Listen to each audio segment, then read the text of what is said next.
Nakakalimutan natin yung mga problema natin iba. Proseso yan, tumatakbo yan. Hayaan natin tumakbo yung proseso at mag-focus tayo sa mga problema natin sa ekonomiya, sa ibang political problem natin. Huwag yan. Nagbabalik na po ang Pulisong ng Bayan at sa mga oras po ito, nasa linya po ng ating komunikasyon si Ginoong Sergio Ortiz Luis, ang presidente ng Employers Confederation of the Philippines. Sir Sergio, magandang umaga po. Jade at Admar, makakasama po ninyo. Maraming salamat sa inyong oras. Magandang umaga sa iyo, Jade. Magandang umaga sa iyo, Admar. Opo, ito na naman po tayo. Patuloy pong ang panawagan na taasan ng sahod ng ating mga manggagawa, lalo na po dito sa NCR. At ano ho yung masasabi po ninyo? Panahon na ho ba at paano ito makakaapekto muli dyan po sa mga employers, sa mga negosyo? Alam mo, ang problema kasi nagtataka nga sila bakit hindi umaaksyon ang presidente dyan, ano? Dahil lahat ng kabinete against dyan. Bakit? Dapat tingnan natin yan sa overall, ano? 52 million ang nasa employment sa Pilipinas, ano? Nasa 52 million yan. Kung magkasama riyan ang mga formal at informal sector, no? Ang informal sector nasa mga 16%. Ang formal sector pala nasa 16%. Ang informal sector nasa 84%. Sino ba yung nasa informal sector? Yan yung mga hindi covered ng mga loans natin like SSS, Pag-ibig, DOLE, yan. Andyan din, wala rin mga employers yung mga yan, ano? Kasama na rin dyan sa 84% din yung mga unemployed, ano? Yang ngayon, mga fishermen, fisher folks, market vendors, yung mga ambulatory vendors, mga small family-owned business, yung mga yan, hindi covered ng minimum wage law. Opo. Ibig sabihin, pag nagtaas ng minimum wage, hindi sila kasali. Okay. Yun namang nasa formal sector, na 16%, yan, ang constitution ng mga kumpanya na nandyan, 90% micro, 8% yung small, less than 1% yung 1% yung medium, less than 1% yung large, ano? So makikita mo diyan sa constitution na yan, pag nagtaas ng sweldo, sinong apektado? Out of the 52 million, ang estimate siguro mga 4 billion ang minimum wage earner. So pag tinataasa mo, every year, regionally, tinataasan yung mga minimum wage earner at talaga naman kailangan, no? We sympathize na talaga mataas ang presyo ngayon, mahirap ang buhay, hindi sapat yung minimum wage at hindi naman talaga sapat ang minimum wage para buhay ng pamilya ng 4 or 5. Ang minimum wage, hindi living wage yan, no? Ang ibig sabihin, ang minimum wage is an entry level under definition of the International Labour Organization. Yan, proteksyon ng mga bagong graduate, ng mga bagong pasok sa labor market na nagkakaedad. Yan ang sinasabing minimum wage earner. Ano naman ang kaibahan niya ng sinasabing living wage? Ang living wage hindi siya bumubuhay sa pamilya ng mga 4 or 5, no? Ibig sabihin, sa isang pamilya, kung dalawa nagtatrabaho, kasama yon. Kung yung pamilya, yung nanay, sa sideline, nagluluto, nagbebenta ng mga kaninjan, or kasama yon. Kung meron silang kaprasong bakuran, tinataniwan ng mga gulay o ano, kasama yon. may galaga ng itik, baboy, kasama yon. Yung mga ayuda na binibigay ng private sector, kasama yon. Ang ayuda pinaka-importante na binibigay ng gobyerno, especially ayuda sa edukasyon, ayuda sa health, ano? Kasama yon. So yun ang living wage. Hindi natin i-equal dapat siya sasabihin ang minimum wage sa buhay ng pamilya. So bakit ba in spite of all the clamor, talagang lahat unanimous sa cabinet members for the last 2 years na pabayaan na lang yan sa Regional Wage Board. At huwag i-politicize, huwag gawing emotional. Bakit? Kasi pag tinaasan mo yung minimum wage earner, out of the 52 billion na wala pang 5 billion sino apektado? Anong gagawin mga kumpanya? Ang mga kumpanya, lalo na yung mga maliliit, ipapatong sa presyo nila yan. Kung hindi naman nila kaya ipatong na yan, magbabawas ang tao yan. Kung wala na silang magawa, magsasara yan. Alam mo, 90% ng ating mga employers micro. Yung mga yan, hirap na hirap ngayon. Hirap na hirap. At marami na nagsasara na nga. Marami nag-iisip na dapat sana magdadagdag na empleyado, hindi natutuloy yun. So, hindi tayo, walang magsasalita para rin sa mga informal sector.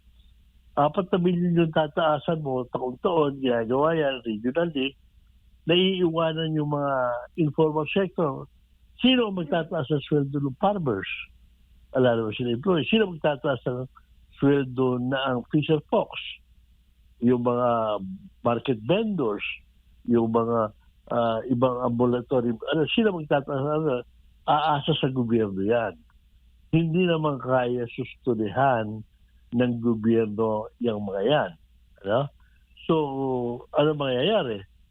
Tataas ang bilihin, dahil magtataas ang presyo yung mga kumpanya, papatong yan, maswerte yung minimum wage earner kahit paano sila, tataasan sila, pero paano na yung mga iba na hindi ba, yung 48 billion na hindi ba tataasan ng sweldo, 4 billion ba tataasan, ang makikinaba kukunti, wala pang 10% noong mga workers natin. Yan ang problema. That is why, lagi natin sinasabi, at parang gobyerno, kung unanimous ang riyan, madali sabihin yung taasan natin kapakanan ng manggagawa. Ilang manggagawa? Ilang manggagawa? Yan ang, wala nagsasalita doon sa informal sector, hindi sila organized. Yung formal sector na mga manggagawa, they're better position dahil organized sila, may nagsasalita para sa kanila, protektado sila sa batas. So, ang ang nangyayari diyan, kaya nagtataka iba, bakit hindi iniintindi ng gobyerno ang mga inaingang mga gawa dahil dyan. Kailangan, pag nagtataas ng sweldo, inclusive para hindi naiiwanan yung iba. Taon-taon, naiiwanan sila.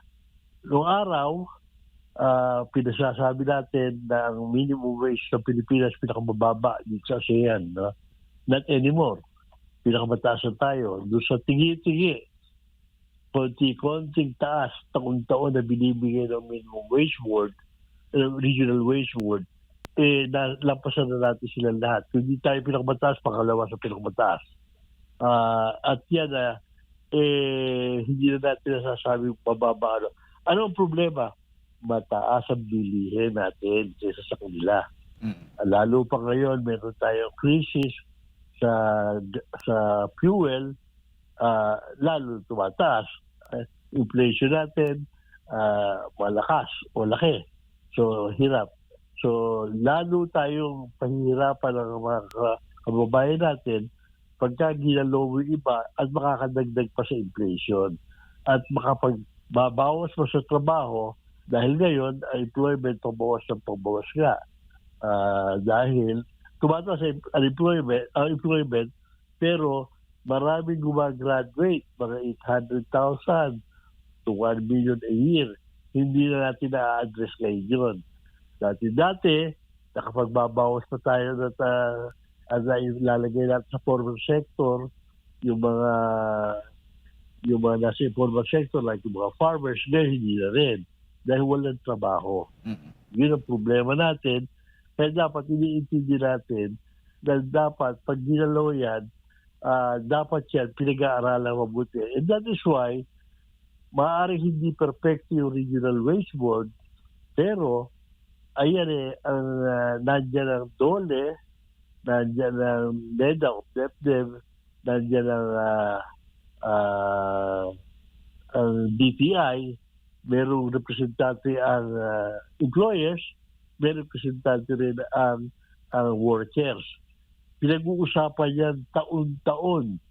Kung minsan, kahit na walang application, moto proprio, pinag-aaralan regionally. At yan, kabisado nila. Tinitingnan nila inflation, productivity, kumpara sa iba, anong presyo ng mga bilihin. Pinag-aaralan mabuti yan. So, yung konti-konti binibigay taon-taon, nalampasan na natin yung mga minimum wage sa iba. Ano dapat gawin? Hindi natin pwedeng i-legislate lagi ang living wage ng tao. Kailangan yan pagbutihin natin at itaas ang ekonomiya para noon ma-address ang pangangailangan ng tao. Mapababa ang presyo hanggang maaari. Meron namang pwedeng gawin ng gobyerno kung talagang gusto, if they can afford it. Tanggalin, bawasan yung mga taxes ng mga magagawa. May proposal dyan na yung mga sumusweldo na 250,000, 300,000, huwag na lang mag-tax. Pwede i-suspend muna yung koleksyon ng mga contribution sa SSS, contribution sa pag-living or whatever.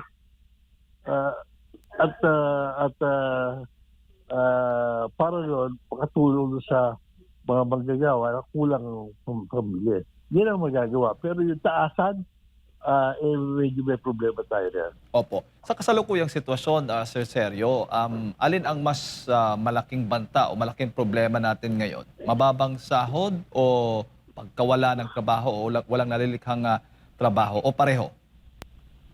Pareho. Dahil problema nga, marami yung pumapasok sa labor market na hindi natin nakakakuha ng trabaho ngayon. Nag-aaral pero wala trabaho. Dumadami nga yung mga nasa yung mga services natin, marami gumagawa ng sarili remedyo nila pero mga underemployed, marami yan. Opo. At batay din po sa mga ulat na lumalabas, bumagsak din po yung kumpiyansa ng mga negosyante ngayon, Sir Sergio. Ano yung pinaka reason po nito? Well, wala yung investors natin. Dati, kami sa Philippine Chamber of Commerce, dati linggo-linggo, mga tatlo, mga delegation, i-entertain namin para mga investors, Ngayon halos wala. Kulela tayo dito sa ASEAN, lampas-lampas na tayo na iba sa investment. Alam mo naman, investment is the one that changes jobs. Tama naman ang ginagawa ni Presidente na umiikot siya, naghahanap ng investment. Pero in spite of that, lalo na kung hindi niya gagawin yun, lalo lang wala.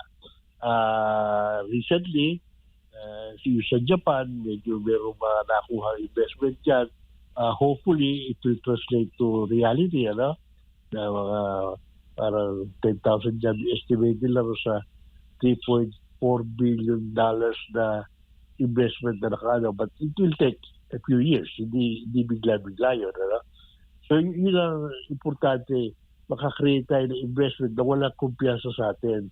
Ang main killer dyan, noong araw, pinag-uusapan, sabihin nila, maraming maraming red tape, no? Mabuti na lang na yung ARTA nakakatulong na naman ng tao gumagawa ng remedyo. Pero yung isa pang issue, yung papalit-palit ng policy na kung minsan nagugulat yung mga investors, nandiyan na sila biglang papalitan ng policy. Ano? Pero ang clear talaga, yung flood control scandal. Yan, nakarating na sa lahat sa MOE. Kaya maraming mga advisory sa atin na we are not politically stable, natatakot yung mga investor, natatakot na kasi sila nung una pa, mamimili sila, ba't sila pupunta rito? Meron pa tayong mga issues sa geopolitics na hindi natin nalilinis. Sana nga, yung flood control measures na yan, makalinis natin. Pero hindi happy yung mga nanonood na masosolve natin yung problema sa nangyayari. Opo. Bago ko lang ipasa kay partner Admar, sa gitna nga nitong mga isyung ito, pagbaba ng kumpiyansa ng mga negosyante, dahil nga sa mababa ding investors at ang pagbagsak din ang ekonomiya po natin, talagang wala tayong aasahan na, at namagit po niyo kanina na mismo ang Pangulong Bongbong Marcos Jr. ay tutol din ng wage hike. So sa mga natitirang panahon ng Administrasyong Marcos, ay wala pong aasahan na taas sahod yung mga manggagawa.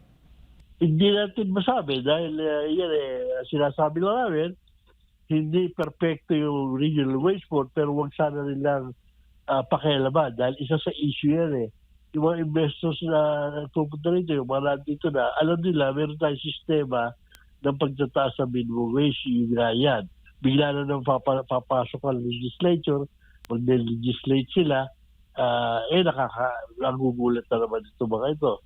Magiging political, magiging emotional na naman yan, devoid of any connection sa productivity, tsaka sa reality yung gagawin pagtataas.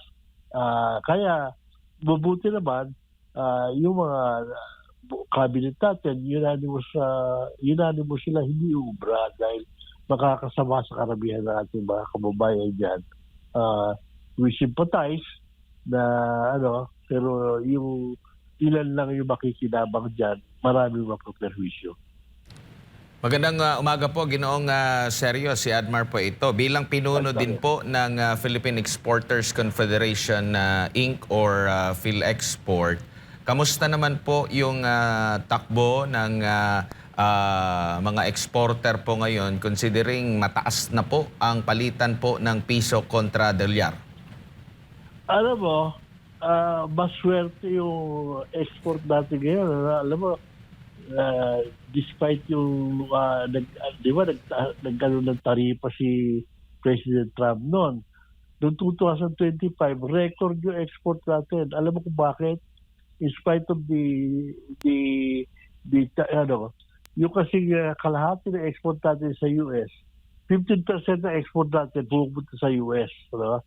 Yung kalahati ng electronics, suspended yung taripa sa electronics. Tapos yung kalahati, yung iba, marami ron agricultural products, yung mga suspend zero tariff din yung marami sa produkto na at the moment.